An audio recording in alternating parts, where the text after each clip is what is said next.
Buenas noches, jóvenes, les saluda el profesor Giuseppe Vázquez en esta oportunidad, dejándole esta cápsula para ustedes, cápsula que tiene como título El surgimiento de los estados modernos. Esta cápsula nos va a ayudar a reforzar los contenidos de la materia que guarda relación con los estados modernos durante el siglo XVI y posteriormente la consolidación de las monarquías absolutas.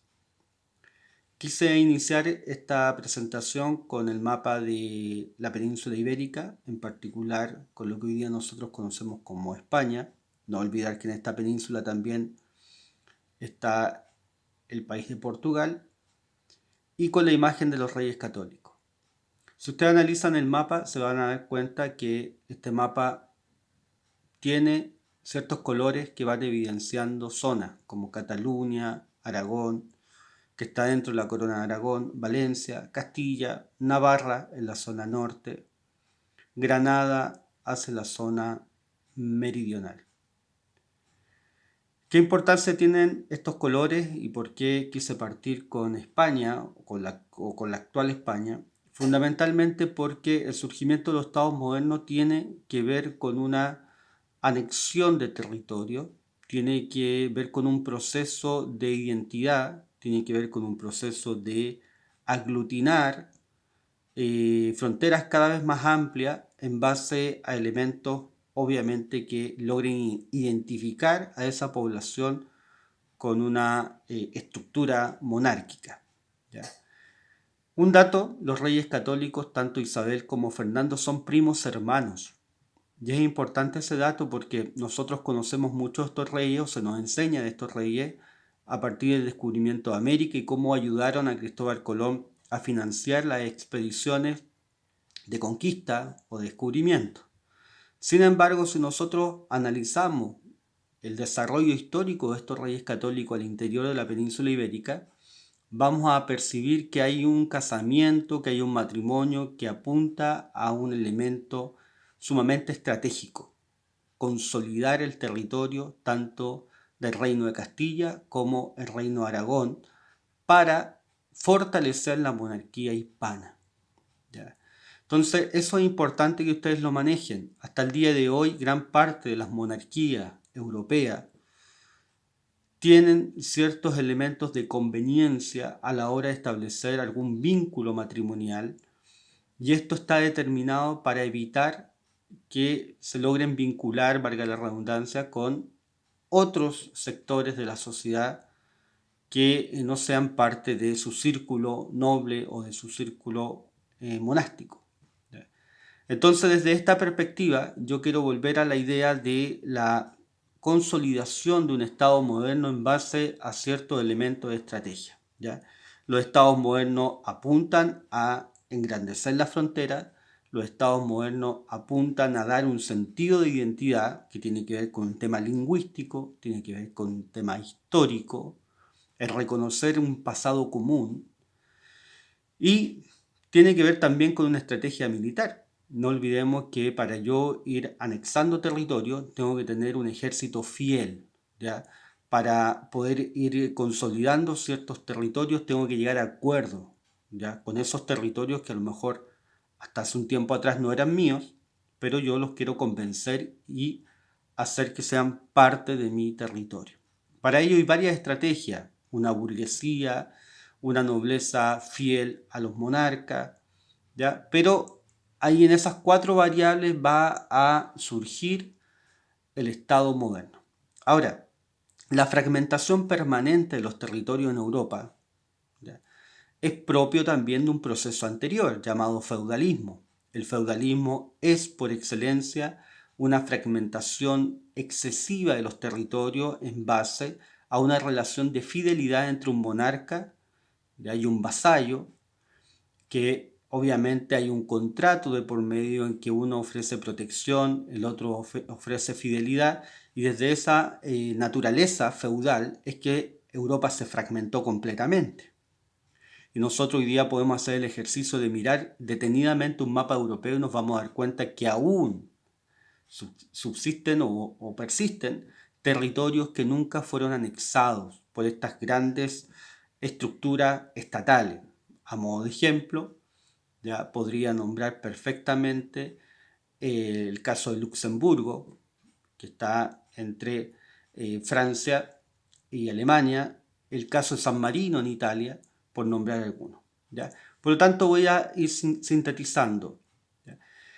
El surgimiento de los estados modernos obedece fundamentalmente a un proceso histórico de afianzar estructuras territoriales en base a una clase noble, burguesa, que no son lo mismo, ya me voy a dedicar a ello, en base a un ejército fiel, profesional, en base a vínculos que tienen que estar unidos para estratégicamente consolidar ciertos reinos y fundamentalmente con la idea de generar algún sentido de identidad, ¿ya? Que identifique obviamente al pueblo, ¿ya? A quien yo estoy gobernando, a los súbditos. Las monarquías, ¿ya? Las monarquías que hasta el día de hoy existen, es el gobierno de una sola persona, ¿ya? Que tiene dos características sumamente importantes. La primera de ellas es que es un gobierno hereditario, ¿ya? Vale decir, se recibe el cargo de monarca en base a una herencia. ¿Una herencia de quién? Fundamentalmente del rey anterior, ¿ya? Que puede ser su padre, puede ser su tío. Y la otra gran característica es que es vitalicio el cargo, es decir, dura toda la vida. A los reyes no se les saca de su cargo porque ese cargo es vitalicio, es decir, su temporalidad es eterna hasta que éste pueda fallecer, ¿ya? Ahora ustedes dirán, ¿y qué pasa si es que el monarca es un monarca que ejerce de una mala manera su poder? ¿Ya? Una mala manera, está fundamentalmente gobernando con intereses personales más que por intereses de los súbditos. Bueno, ahí se transforma en otra forma de gobierno llamada tiranía, pero fundamentalmente cuando aquello ocurre, obviamente que se genera una división al interior, ¿ya? Avancemos. Elementos generales que constituyen el Estado moderno: la unidad cultural y lingüística, ¿ya? Es importante señalar en este punto que no todos los países avanzaron al mismo tiempo en esta unidad cultural y lingüística. Nosotros vamos a llegar con el caso de la actual Italia y de la actual Alemania con un proceso de unificación que recién se va a generar en el siglo XIX, ya fundamentalmente en el año 1860 en adelante. Van a ser los dos únicos países que van a llegar de manera tardía a un proceso de unificación. Tanto España, que recién lo nombré, Francia e Inglaterra serán los tres reinos que van a avanzar de manera mucho más consolidada durante el siglo XVI y siglo XVII a establecer un Estado moderno y posteriormente una monarquía absoluta. Sin embargo, lo vuelvo a rescatar o a resaltar, tanto la actual Italia como la actual Alemania no lo lograrán hasta posterior posterior a la segunda mitad del siglo XIX. Hay una centralización política, ¿ya? El Estado está centralizado, un poder centralizado garantiza la toma de decisión que sea la más óptima para todos los territorios anexados y aquellos que ya están consolidados, ¿ya? La centralización, que en muchos países se critica y en particular en el nuestro, en el actual Chile, tiene que ver fundamentalmente con una estructura fuerte, una estructura jurídica, legal. Tiene que estar relacionado fundamentalmente con un ejército leal, ya que tenga y que se imponga una política ya única, ya única para todo el territorio y obviamente para toda la población. La constitución de un ejército como fuerza exclusiva del Estado, ya lo dije, obedece fundamentalmente a ejércitos pagados, cada vez más profesionales, cada vez más con una carrera militar que van engrandeciendo también el espíritu, ¿ya?, de los funcionarios militares para destacar y conseguir méritos, ¿ya?, y obviamente la aprobación de sus monarcas. En el caso de la unidad cultural y lingüística, tiene que ver fundamentalmente una cercanía territorial, una facilidad de comunicación. Generalmente las fronteras naturales, como los cordones montañosos, como los grandes ríos, van dividiendo ciertas poblaciones y van generando pequeños matices, ¿ya? Por lo tanto, cuando esos obstáculos son superados, algunos obstáculos de fronteras naturales, que recién acabo de mencionar, un lago, un río, un pantano, un bosque, ¿ya? Todos esos elementos, cuando son superados y el pueblo que se encuentra tras esa frontera natural es ganado, se puede conseguir una unidad, ¿ya? Se puede conseguir elementos de unidad. No obstante, cuando aquello no ocurre, persiste la separación, ¿ya? Estoy pensando un poco en el cordón montañoso llamado los Pirineos, ¿ya? Que separa Francia de España, ¿ya? Estoy pensando un poco en otro cordón montañoso, los Alpes, ¿ya? Que separa la península itálica de Suiza y también del resto de Europa. Hay países, como en el caso de Inglaterra, que no necesitan de estas fronteras naturales porque es un conjunto de islas, es un archipiélago. Está inserto en una situación insular que lo hace estar de manera distinta. Por lo tanto, aquí la pregunta es, ¿cómo logramos esta cercanía territorial en ciertas situaciones de obstáculo? ¿Cómo es la facilidad de comunicación cuando estas fronteras naturales son complejas? ¿Y de qué manera esto garantiza una unidad cultural y lingüística? Les voy a dar otro dato. En el caso de Austria son primos hermanos, ya es una población de origen germano. Vale decir, perfectamente hoy día Austria podría estar anexada a la actual Alemania. Uno se pregunta por qué no fue conseguida por la Confederación de Estados Germánicos y transformarla en parte de Alemania. Bueno, fundamentalmente porque al momento de decidir si la incluían o la dejaban fuera, gatillaron dos elementos fundamentales. Uno, que era su carácter religioso. Austria era un estado católico y el resto de Prusia, que posteriormente se va a llamar Alemania, era protestante.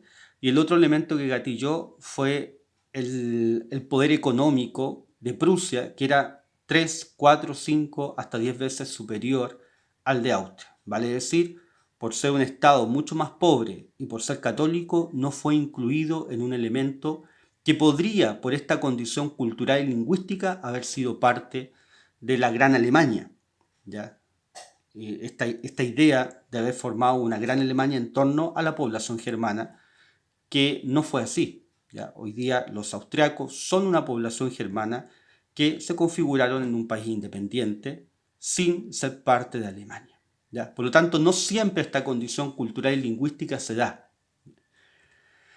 La centralización, algo ya mencioné, tiene que ver con esta estructura fuerte, ya unitaria, sustentada en algunos casos en una constitución, en una carta magna, en una ley fundamental, en un ejército, en una estructura burguesa, noble, en una corte real y también en una autoridad monárquica fuerte, ya con voz de mando, con autoridad, ya con capacidad de hacerse obedecer. Por lo tanto, esta centralización política obedece a todas estas variables recientemente mencionadas. La construcción del ejército, también lo dije, tiene que ser una fuerza exclusiva del Estado, ya nacional. Su función es resguardar las fronteras y combatir internamente a los enemigos del monarca. ¿Ya? Tiene que haber un interés colectivo.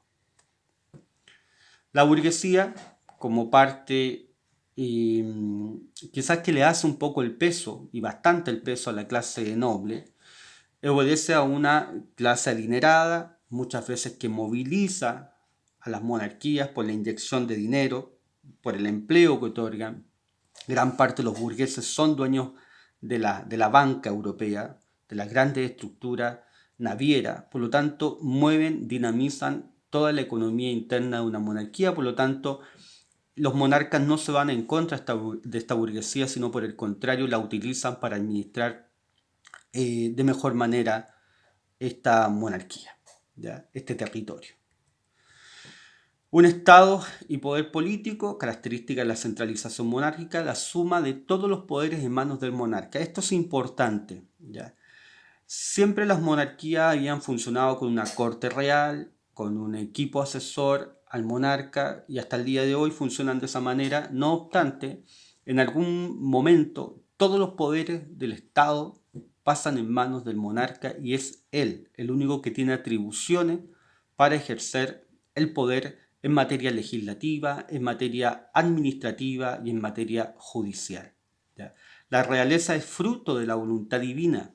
Aquí hay un argumento importante para entender los poderes absolutos o las monarquías absolutas.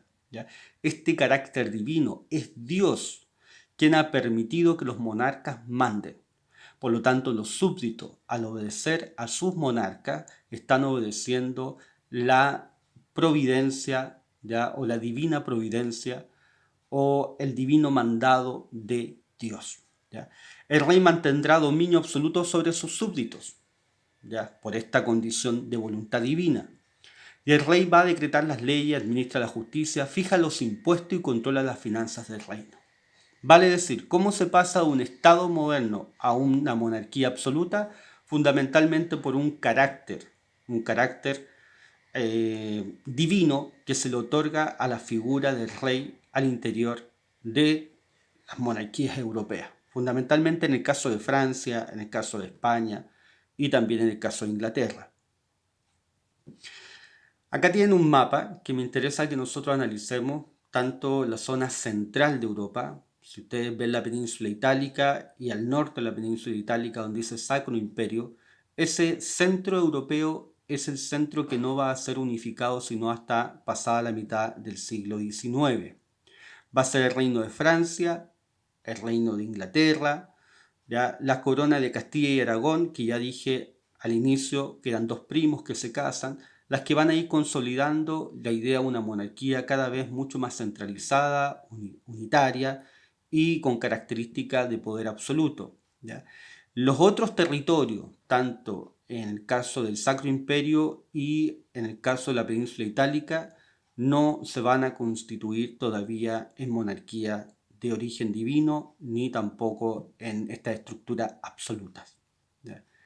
El norte de Europa, con el caso de Noruega, Suecia y Dinamarca, son reinos que a partir de su propia historia sí van a conformarse en monarquía absoluta, pero no van a gatillar una expansión hacia el centro europeo, por lo tanto van a generar hasta ese entonces, fundamentalmente la última gran guerra que se da en Europa es la Guerra de los 30 años, que parte en 1618 y termina en 1648, y que va a involucrar a estos países nórdicos. Posteriormente a ello hay una pacificación de la zona norte de Europa, lo que va a generar que la lucha permanente sea entre Francia y el Sacro Imperio versus Francia e Inglaterra, o Francia y el caso de la península ibérica. ¿Cómo se van a ir zanjando estas luchas?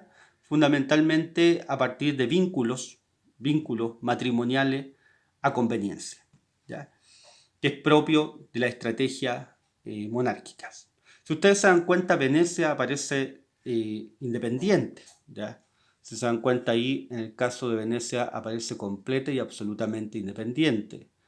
Y en el caso de los países de la Europa del Este, están todavía con un proceso distinto. De hecho, todavía aparece la figura del Imperio Otomano, que van a ser obviamente situaciones que van a llevar a cabo una historia distinta, producto de una composición distinta, de una religión distinta y otros elementos que van a operar para que la Europa del Este se logre independizar completamente. Las monarquías absolutas, fundamentalmente en el caso de Francia, el ejemplo más claro es el rey Luis XIV, ¿ya? Que va a llevar a cabo la gran frase de señalar: el Estado soy yo. Esa frase es muy emblemática porque, en otras palabras, lo que está diciendo: Francia no es nada sin mí, o Francia no se mueve sin mi voluntad. Y cuando alguien tiene esa concepción de sí mismo, la verdad es que podríamos decir es arrogante, soberbio. Generalmente uno podría señalar, esta persona la verdad es que tenía un muy alto concepto de la gestión que estaba haciendo.